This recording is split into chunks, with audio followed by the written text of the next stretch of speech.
Hello guys, welcome back to my channel edutainment and मैं हूं स्मिता सिंह, आपकी educator for code 55 human resource management and labour welfare. And we are going to solve MCQs, the most important MCQ series which I have brought up to you. And आपके सामने screen पर मैं दिखा देती हूँ जो आज का हमारा पहला क्वेश्चन होगा। पहले हम देखेंगे स्लाइड वाइज, मैं आपके सामने लेकर के आ रही हूँ। ये सारे क्वेश्चन हमने किए हुए हैं लास्ट सेशंस में। अगर आपने उन सेशंस को नहीं देखा है तो please go through the channel and please watch my all those videos, all those sessions which are very much important from your exam perspective. So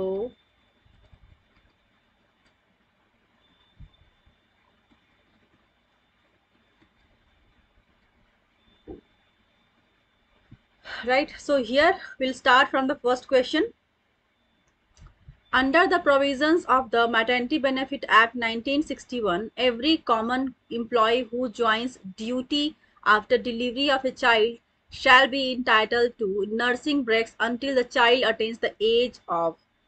आपको बताना है, आपके सामने ऑप्शंस हैं, उन ऑप्शंस को देखने के बाद बताना है कि कितना कितने कितने लाइक 24 मंथ्स, 12 मंथ्स, 15 मंथ्स और 18 मंथ्स, इनमें से कौन सा सही ऑप्शन होगा इस क्वेश्चन का।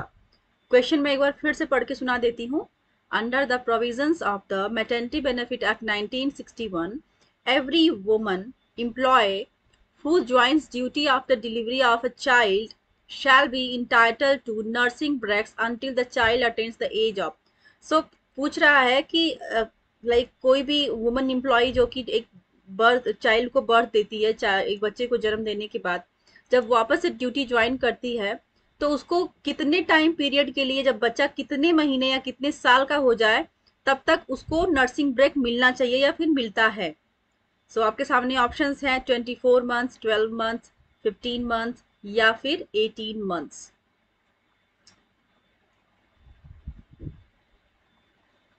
सो आई होप आपको आंसर मिल गया होगा इस क्वेश्चन का। The answer for this question is option number third, 15 months. जब तक कि बच्चा 15 मंथ्स का ना हो जाए तब तक उसको, मदर को, उसकी माँ को नर्सिंग ब्रेक मिलता है। सो नर्सिंग ब्रेक कितने मिलते हैं? एक माँ को, बेबी को, बच्चे को फीड कराने के लिए नर्सिंग ब्रेक्स कितने मिलते हैं? तो 2 नर्सिंग ब्रेक्स मिलते हैं और 4 क्रैच विजिट्स मिलते हैं। राइट। सो बड़ी इंडस्ट्रीज में, जैसे बड़ी या छोटी की बात नहीं है, बात है कि इंडस्ट्री में जो कि गवर्नमेंट ने रूल जो बनाया है, कुछ छोटी मोटी कंपनीज नहीं फॉलो करती हैं उन रूल्स को, लेकिन जो कंपनीज फॉलो करती हैं गवर्नमेंट के रूल को, तो वो क्या करते हैं कि कई अच्छी कंपनीज हैं जो कि ऑफिस के अदर प्रेमाइसेस में एक होता है कि वहाँ पर क्रैच फैसिलिटीज भी प्रोवाइड करती हैं। बच्चों को आप लेके अपने साथ बच्चे को लेकर के जा सकते हैं। अगर आप वर्किंग वूमन है तो आप अपने जॉब पर अपने बच्चे को लेकर के जा सकते हैं। अगर आपके घर पे उस बच्चे का कोई देख रेख करने के लिए नहीं है, कोई केयर टेकर नहीं है, तो आप उस बच्चे को लेके जा सकती हैं। वहाँ पर यू नो वहाँ पर पर्सन रहते हैं, वहाँ पर एक एक एक वेरीफाइड और एक ऑर्गेनाइजेशन के द्वारा हायर किया हुआ की हुई नैनी होती हैं, केयर टेकर होते हैं वहाँ पर। सो आपके बच्चे का वो ख्याल रखते हैं। राइट। सो आप अपने बच्चे को छोड़ सकते हैं, तो आप इंटरमिटेंटली आप जा करके बच्चे को फीड करा सकती हैं। तो उसमें होता है कि एक उसमें भी एक दायरा है कि कितने टाइम के लिए कितनी बार आप जा सकते हैं। तो जो आपका नर्सिंग ब्रेक है, with in that time period, 9 hours के अंदर जो आपका पीरियड होता है, जो आपका नंबर ऑफ टाइम आपको विजिट करने का होता है, वो होता है 2 बार। 2 टाइम्स आप विजिट कर सकती हैं अपने बच्चे को फॉर नर्सिंग ब्रेक्स। एंड 4 बार क्रैच फैसिलिटीज, मतलब कि क्रैच में अगर बच्चा है तो आप 4 बार जाके उसको देख सकती हैं। 4 टाइम्स आपको क्रैच विजिट मिलता है, 2 टाइम्स आपको नर्सिंग ब्रेक मिलता है। राइट। सो आपको ये याद रखना है। नेक्स्ट क्वेश्चन है, the maternity benefit act 1961 applies to. पहला है फैक्ट्रीज, माइंस, प्लांटेशन। दूसरा है शॉप इस्टेब्लिशमेंट्स। तीसरा है an establishment where persons are employed for the exhibition of equestrian or acrobatics। चौथा है all the above। सो आपको इसमें से करेक्ट आंसर बताना है।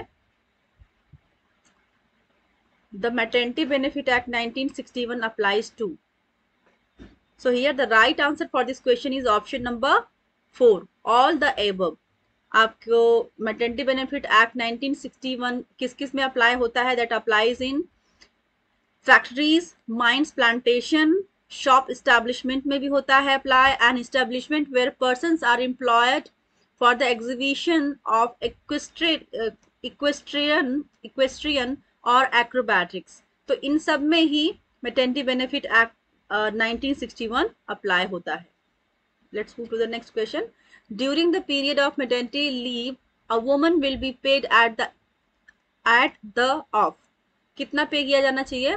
half of her average daily wages। दूसरा है average daily wages। तीसरा है less than Rs 10 per day। चौथा है none of the above। सो आपको इसमें सही आंसर बताना है। जब कोई वुमन मैटरनिटी लीव पर होती है तो उसको कितना वेज पे किया जाना चाहिए? क्योंकि आपको पता होगा कि मैटरनिटी लीव भी पेड होती है, लाइक 26 मंथ्स तक गवर्नमेंट 26 वीक्स पेड लीव्स होती हैं मदर के लिए। जब आप मैटरनिटी एज अ वुमन आप मैटरनिटी लीव पे जाते हैं तो आपको 26 गवर्नमेंट के द्वारा इंडस्ट्री लॉ के तहत 26 वीक की पेड लीव मिलती है, राइट। सो वो जो 26 वीक की पेड लीव मिलती है वो कितना होता है? आपका जो नॉर्मल वेज होता है वो उतना मिलता है, या फिर आपका उसका हाफ मिलता है, या फिर less than 10 rupees per day मिलता है, या फिर इसमें से कोई नहीं, आपको बताना है। So here the right answer for this question is average daily wages.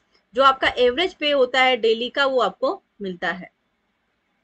Next question, no woman shall be entitled to maternity benefit unless she has actually worked in that establishment for a period of not less than। आपको बताना है कि कोई भी woman employ जो कि mother बनी हुई है तो उसको मैटरनिटी लीव का बेनिफिट कब मिल सकता है? लाइक किसी भी ऑर्गेनाइजेशन में अगर वो ज्वाइन करती है तो कम से कम कितना टाइम पीरियड उसको काम करना होगा कि उसको वो एलिजिबल हो जाएगी मैटरनिटी लीव के लिए? तो आपके सामने ऑप्शन है, ऑप्शन 1 160 डेज, दूसरा है 80 डेज, तीसरा है 70 डेज एंड चौथा है 30 डेज। मिनिमम कितना काम उसको करना होगा, मिनिमम कितने टाइम पीरियड के लिए उसका ऑर्गेनाइजेशन में होना जरूरी है कि वो एलिजिबल हो मैटरनिटी लीव के लिए? So that answer for this question is option number 2 80 days. Minimum 80 days काम करना होगा किसी भी स्टैब्लिशमेंट में to a woman to get maternity benefit. Let's move to the next question. An employer may refuse to pay a medical bonus to the woman worker who is under maternity benefit if कोई भी employer medical bonus ना देने के लिए इनकार कर सकता है, देने के लिए इनकार कर सकता है to woman worker for maternity benefit act 1961 के तहत कोई भी एम्प्लॉयर मेडिकल बोनस देने से इनकार कर सकता है। किन केसेस में ऐसा क्या हो जाएगा कि वो इनकार कर सकता है, उसके पास अथॉरिटी है? आपके सामने ऑप्शंस हैं, the woman has already availed maternity benefit earlier, दूसरा है if she has more than 3 children, तीसरा है if the employer provides prenatal and postnatal care free of charge, चौथा है if the woman employ in her family has a medical practitioner as her relative. So आपके सामने options हैं। ऐसे questions में कभी कभी ऐसे भी क्वेश्चन आएंगे जिनका आपको बिल्कुल समझ में ही नहीं आएगा, तो आप उन क्वेश्चन को 2 से 3 बार पढ़ेंगे, आपको एक नॉर्मल सी अंडरस्टैंडिंग हो जाएगी, एक कॉमन अंडरस्टैंडिंग के साथ आप आगे बढ़ेंगे। और कोई भी क्वेश्चन अगर आप पहली बार पढ़ते हैं तो आपको उतना समझ में नहीं आता है। अगर कुछ क्वेश्चन ऐसे होते हैं जिनमें जॉर्गन वर्ड्स होते हैं, जो क्वेश्चन थोड़ा सा ट्रिकी लगते हैं, तो उन क्वेश्चन को 2 बार पढ़िए। 2 बार में भी नहीं समझ में आता है तो आप 3 बार पढ़िए, कम से कम 3 बार पढ़िए अगर डिफिकल्ट क्वेश्चन लग रहा है, to understand what exactly the question is saying. और उसके बाद अगर आपको क्वेश्चन थोड़ा बहुत समझ में आने लगा है तो आप ऑप्शंस की तरफ जाएंगे। ऑप्शंस में देखेंगे कि ऑप्शन में कौन सा ऑप्शन तो बिल्कुल हो ही नहीं सकता, कौन सा आप सबसे पहले एलिमिनेट कर देंगे। तो जैसा कि आप इस क्वेश्चन में देखेंगे, ऑप्शन नंबर 4 को देखिए, if the woman employ in her family has a medical practitioner as her relative. ये कोई बात नहीं हुई कि अगर किसी भी वुमन के घर में उसका सपोज हस्बैंड ही डॉक्टर है, या फिर उसके फादर इन लॉ, या फिर ब्रदर इन लॉ, या फिर कोई अदर पर्सन अगर मेडिकल पर्सन है, मेडिकल प्रैक्टिशनर है, डॉक्टर है प्रोफेशन से, तो इसका कोई लॉजिक नहीं बनता कि उसको मैटरनिटी बेनिफिट नहीं मिलना चाहिए, उसको मेडिकल बोनस नहीं मिलना चाहिए। बिल्कुल इररिलेवेंट बात लग रही है। सबसे पहले आप इसको एलिमिनेट कर देंगे, फिर देखेंगे उसके बाद क्या एलिमिनेट हो सकता है। दूसरा पहला ऑप्शन देखेंगे, the woman has already availed maternity benefit earlier. ये भी आप थोड़ा सा कंफ्यूज हो सकते हैं, तो लेकिन इसको आप एक साइड रखेंगे कि नहीं, ये तो नहीं हो सकता कि वो ऑलरेडी अगर अवेल कर ली है तो उसको दोबारा नहीं मिलेगा। हो सकता है कि उसके बाद उसका सेकेंड चाइल्ड है, पहली चाइल्ड में उस कंपनी में थी, उसने अवेल किया, फिर सेकेंड चाइल्ड उसका हुआ उसी कंपनी में, वो अभी भी काम कर रही है, तो उसको फिर से सेम बेनिफिट मिलेगा। तो ये तो ठीक है, कुछ भी हो सकता है। अब दूसरा ऑप्शन देखेंगे, if she has more than 3 children. ये भी बात सही नहीं है। मोर देन 3 चिल्ड्रन के केस में मेडिकल बोनस मिलता है, ऐसा नहीं कि नहीं मिलता है। लीव की बात करें तो मैटरनिटी लीव जो जहाँ पे 26 वीक मिलती थी या मिलती है, वो रिड्यूस हो जाती है। जहाँ पे 26 वीक की जगह मतलब 6 महीना ऑलमोस्ट मिलते हैं, आपका 3 मंथ्स हो जाता है। 3 मंथ्स का आपको लीव मिलता है अगर आपके पास मोर देन 3 चिल्ड्रन है तो, राइट। सो उस केस में क्या होगा कि ये भी नहीं होगा। तीसरा देखिए, तो आप इसको भी एलिमिनेट कर सकते हैं, ऑप्शन नंबर 2 को भी एलिमिनेट कर सकते हैं। अगर आप ऑप्शन 1 एंड थर्ड में कंफ्यूज हो सकते हैं, थर्ड क्या कह रहा है, if the employer provides prenatal and postnatal care free of charge. तो ये बात सही लग रही है, मतलब एम्प्लॉयर ने already pre Nuttall and post Nuttall मतलब डिलीवरी से पहले और डिलीवरी के बाद एक फ्री केयर प्रोवाइड किया है, free of cost medical allowances दिए हैं उसके देख रेख के लिए, राइट। तो उस केस में वो मेडिकल बोनस नहीं देने से मना कर सकता है, क्योंकि ऑलरेडी उसने सारा खर्चा मेडिकल के खर्चे उसके डिलीवरी से पहले और डिलीवरी के बाद का देखा है, तो जरूरी नहीं कि फिर वो मेडिकल बोनस भी दे। तो option number 3 would be the right answer here, right. So मैंने आपको बताया कि एलिमिनेट कैसे आप कर सकते हैं, राइट। सपोज कोई भी क्वेश्चन है, उस क्वेश्चन के 2 ऑप्शंस को आपने एलिमिनेट कर दिया सक्सेसफुली, 2 आप फिर भी आपको कंफ्यूज कर रहे हैं, तो आप क्या कर सकते हैं, ऐसा होता नहीं है, बहुत रेयर चांस होता है, बहुत रेयर क्वेश्चन ऐसे होते हैं कि जहाँ पे सिर्फ 2 ऑप्शन के साथ आप फंसते हैं, नहीं तो मोस्टली आप इजिली सॉल्व कर लेते हैं। जहाँ पर 1 या 2 को आपने अच्छे से एलिमिनेट कर दिया, तो 2 में आप इजिली आप श्योर हो जाते हैं कि इसको आप कर लेंगे। लेकिन कभी बार होता है, कंफ्यूजन हो जाती है, तो कम से कम आपके पास 50% का चांस रहेगा कि आप क्वेश्चन को सही कर सकते हैं। वहां पे चांस 50% का होगा कि आप सही भी कर सकते हैं और रॉन्ग भी कर सकते हैं, तो उतना तो रिस्क ले ही सकते हैं एग्जाम, क्योंकि आप एग्जाम में दे रहे हैं, एग्जाम में अपियर है आप, right. So here the right answer for this question is option number 3rd। Let's move to the next question. A woman suffering from illness arising out of pregnancy, delivery, premature birth of child, or miscarriage shall be allowed to earn extended maternity benefit of, कितने दिन का होना चाहिए? First है 15 days, second है 1 month, third है 3 month and 4 है 6 month। सो यहाँ पर क्या क्वेश्चन बोल रहा है, a woman suffering from illness arising of pregnancy, delivery, premature birth of child or miscarriage shall be allowed to an extended maternity benefit of 15 दिन का मिलना चाहिए उसको extended maternity benefit, 1 month का मिलना चाहिए, 3 months का मिलना चाहिए, या फिर 6 month का मिलना चाहिए। तो यहाँ पर करेक्ट आंसर हो जाएगा इस क्वेश्चन का ऑप्शन नंबर 2, 1 month। अगर कोई भी वुमन जो है वो सफर कर रही है, उसके अचानक से उसको प्रेगनेंसी में प्रॉब्लम हो गई है, डिलीवरी में प्रॉब्लम हुई है, प्री मेच्योर बर्थ, बेबी का प्री मेच्योर बर्थ हो गया है, मिसकैरेज हो गया है, तो उस केस में उसको एक उसकी जो लीव है 1 month के लिए एक्सटेंड की जा सकती है। Let's move to the next question.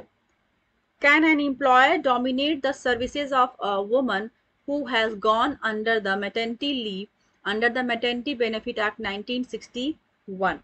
एक बार फिर से क्वेश्चन को पढ़ूंगी। Can an employer dominate the services of a woman who has gone under the maternity leave under the Maternity Benefit Act 1961?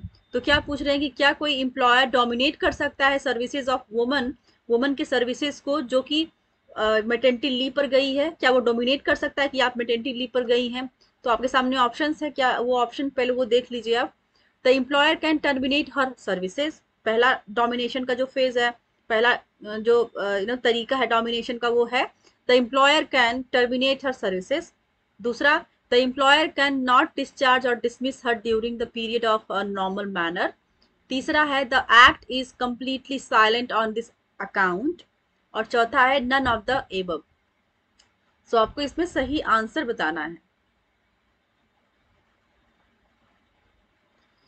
So here the right answer for this question is option number 2. क्या पूछ रहा है कि क्या कर सकता है employer, तो आप ऑप्शन नंबर 2 में देखिए, the employer can not discharge or dismiss her during the period of a normal manner. Normal manner में एम्प्लॉयर नहीं कर सकता है discharge or dismiss to the woman who has gone under the maternity leave, under the maternity benefit act 1961। so ये बिल्कुल गलत है, वो नहीं कर सकता है ऐसा। The employer can terminate her services, ये तो बिल्कुल ही गलत है, ये तो हो ही नहीं सकता है। आप अगर एलिमिनेट करके क्वेश्चन को सॉल्व करना चाहें तो आप इस तरह से एलिमिनेट कर सकते हैं। पहला ऑप्शन देखेंगे आपको बिल्कुल गलत सा लगेगा, तो आप उसको पहले ही एलिमिनेट कर देंगे। तीसरा ऑप्शन देखेंगे, the act is completely silent on this act. ये कोई बात नहीं होती, कोई भी एक्ट किसी चीज पे बिल्कुल साइलेंट हो जाता है, ऐसा कुछ नहीं होता है। या तो होगा या तो नहीं होगा, उस पर साइलेंट हो जाना कोई बात ही नहीं होती है, right. So here the right answer for this question is option number 2। देखेंगे, if he discharge or dismiss the अगर एम्प्लॉयर डिस्चार्ज या डिसमिस करता है तो उसको imprisonment for 3 months to 2 years with RS 5000। अगर ऐसा वो करता है, डिस्चार्ज या डिसमिस करता है एम्प्लॉयर किसी भी वुमन एम्प्लॉय की जो कि मैटरनिटी लीव पर गई हुई है under the maternity benefit act 1961, तो उसके ऊपर उसको जेल में डाला जा सकता है 3 months के लिए, या फिर 2 years के लिए, 3 महीने से 2 साल के अंदर तक की उसको सजा हो सकती है, इम्प्रिजनमेंट हो सकती है, या फिर उसके साथ 5,000 का फाइन भी लग सकता है। तो कुल मिला के ऐसा नहीं कर सकता है employer with the woman employ who went on the maternity leave. Let's move to the next question. A woman who legally adopts a child below the age of 3 months shall be entitled to maternity benefit from the date the child is handed over to the adopting mother for a period of how many weeks under the provisions of the Maternity Benefit Act Amendment Act 2017। सो पूछ रहा है कि अगर कोई भी woman जो legally किसी भी बच्चे को अडॉप्ट करती है और वो बच्चा 3 महीने से कम एज का हो, तो उस औरत को मैटरनिटी लीव मिलनी चाहिए। वो मैटरनिटी लीव कितने महीने या कितने साल की होनी चाहिए, ये पूछ रहा है। और वो एक्ट कौन सा है, अमेंडमेंट एक्ट 2017 के अकॉर्डिंग। आपके सामने ऑप्शन है, 12 वीक्स की उसको लीव मिलनी चाहिए, मैटरनिटी लीव मिलनी चाहिए, 26 वीक्स की मिलनी चाहिए, 18 वीक्स की मिलनी चाहिए, या फिर 8 वीक्स की मिलनी चाहिए। आपको करेक्ट आंसर बताना है इस क्वेश्चन का। So here the right answer for this question is 12 weeks की। कोई भी वुमन अगर किसी भी बच्चे को अडॉप्ट करती है, लीगली अडॉप्ट करती है, और वो बच्चा 3 महीने से कम एज का है, तो उसको legally by the government rules उसको 12 वीक्स का, मतलब कुल मिला के लाइक 3 का उसको लीव मिल सकता है, उसको मिलती है लीव, मैटरनिटी लीव उसको मिलती है, ऑर्गेनाइजेशन उसको प्रोवाइड करता है अगर वो अप्लाई करती है for that, right. So let's move to the next question. What is the total period of maternity leave admissible for a woman employee having 2 or more than 2 surviving children under the provisions of the Maternity Benefit Amendment Act 2017? So आपके सामने option है, क्या बोल रहा है कि कोई भी वुमन जो कि जिसके पास ऑलरेडी 2 या 2 से ज़्यादा बच्चे हैं, maternity leave admissible for a woman employee having 2 or more than 2 surviving children, जिसके पास 2 या 2 से ज़्यादा सर्वाइविंग चिल्ड्रन है ऑलरेडी, उसको कितने मंथ की मैटरनिटी लीव मिलेगी। तो अंडर द अमेंडमेंट एक्ट 2017 आपके सामने ऑप्शंस है, 14 वीक्स की मिलनी चाहिए या मिलती है, सेकेंड है 26 वीक्स की मिलती है, थर्ड है 12 वीक्स की मिलती है, या फिर फोर्थ 16 वीक्स की मिलती है। So here the right answer for this question is option number third, 12 weeks। कोई भी महिला, कोई भी औरत जो कि जिसके पास ऑलरेडी 2 या 2 से ज्यादा सर्वाइविंग चिल्ड्रन है, उसको मैटरनिटी, अगर वो थर्ड टाइम या फिर फोर्थ टाइम प्रेग्नेंट होती है, तो उसको जो मैटरनिटी लीव मिलती है वो मिलती है 12 वीक्स की, मतलब ऑलमोस्ट 3 months की लीव मिलती है उसको। जनरल केस में 26 वीक की मिलती है। According to Maternity Benefit Act 1961, where a woman employee is guilty of any gross misconduct, क्या बोल रहा है, According to Maternity Benefit Act 1961, where a woman employee is guilty of any gross misconduct. आपके सामने options हैं. Option 1, the employer cannot dismiss or discharge her during the period of maternity leave. दूसरा है the employer may dismiss or discharge her. Third है the employer may dismiss or discharge her and even deprive her of the maternity benefit or medical bonus or both. चौथा है none of the above. So here the right answer for this question is option number 3rd. The employer may dismiss or discharge her and even deprive her of the maternity benefit or medical bonus or both. क्या कह रहे हैं कि अगर कोई भी woman जो है कि वो गिल्टी करती है या फिर कोई ऐसा काम करती है, मिसकंडक्ट करती है अगेंस्ट दी मैटर्निटी लीव्स को लेकर के, कोई भी औरत अगर वो मैटर्निटी लीव को लेकर के कुछ ऐसा मिसकंडक्ट करती है, कोई गिल्टी करती है, कोई ऐसा चीज करती है जो कि सही नहीं है, गलत तरीके से करती है, गलत तरीके से मे बी वो लीव लेना चाहे, या फिर आप लीव बेनिफिट्स लेने के बावजूद भी वो कहीं और ज्वाइन कर ली है और किसी अदर ऑर्गेनाइजेशन में वहाँ पे वर्किंग कर रही है और सैलरी यहाँ पे भी ले रही है, मैटर्निटी बेनिफिट का लीव ले रही है. तो अगर कुछ ऐसा मिसकंडक्ट उसको एम्प्लॉयर को पता चलता है और वो प्रूफ हो जाता है, तो एम्प्लॉयर डिसमिस भी कर सकता है उस केस में उस औरत को, और डिस्चार्ज भी कर सकता है, या फिर उसको डिप्राइव कर सकता है, वंचित कर सकता है मैटर्निटी बेनिफिट से या फिर मेडिकल बोनस जो प्रोवाइड किया जाता है ऑर्गेनाइजेशन के द्वारा, या फिर वो दोनों से ही उसको वंचित कर सकता है, उसको डिप्राइव भी कर दे मेडिकल बोनस से और डिस्चार्ज या डिसमिस भी कर दे, दोनों भी कर सकता है employer. Let's move to the next question. The total period of maternity leave admissible to a woman employee under the Maternity Benefit Act 1961. क्या बोल रहा है? The total period of maternity leave admissible to a woman employee under the Maternity Benefit Act 1961 is 16 weeks, 18 weeks, 26 weeks या फिर 12 weeks. सो इस question का answer है 26 weeks. सो मैंने बताया था कि जनरल केस में जब कोई भी वुमन है, उसका उसको बेबी हुआ है, तो उसको कितने मंथ का मतलब मैटर्निटी लीव कितनी मिलती है, उसको 26 वीक की मैटर्निटी लीव मिलती है. ये जनरल केस हो गया. अदर केस अगर ऑलरेडी किसी भी वुमन को ऑलरेडी 2 बच्चे हैं या फिर 2 से ज़्यादा बच्चे हैं, 2 के बाद 3 या 4 बच्चे हैं, तो उस केस में उसको 26 वीक्स की लीव मैटर्निटी लीव ना मिल करके उसको 3 मंथ्स ऑलमोस्ट 12 वीक्स की लीव मिलती है, उसको पेड लीव मिलती है. राइट. सो आप ये डिफरेंस आप याद रखिएगा कि कौन से केस में कितने वीक्स की लीव मिलती है. Last but not the least, ये इस सेशन का लास्ट क्वेश्चन होगा. State the objectives of the maternity benefit act. आपको बताना है मैटर्निटी बेनिफिट एक्ट के ऑब्जेक्टिव्स क्या हैं. पहला है to regulate the employment of woman workers in such establishment for certain period before and after child birth. दूसरा है application of act in every establishment being a factory, mine और plantation. Third है to promote satisfactory conditions to expectant woman. All of the above last है. आपको बताना है इसका सही आंसर. सो कई बार क्या होता है, ऑल ऑफ द एबव वाले क्वेश्चन में मोस्ट ऑफ द टाइम आप ऑल ऑफ द एबव पे टिक कर देते हैं. सो ऐसा गलत है. आप हमेशा क्वेश्चन को पढ़िए, उसको समझने की कोशिश करिए, उसके बाद आप उसको टिक करिए कि ऑल ऑफ द एबव आएगा या फिर ऑप्शंस में से कोई एक आएगा. सो यहाँ पर ज़्यादा चांसेस हैं कि आप ऑल ऑफ द एबव पे टिक करेंगे, लेकिन इसका सही आंसर है option number 1, to regulate the employment of woman worker in such establishment for certain period before and after child birth.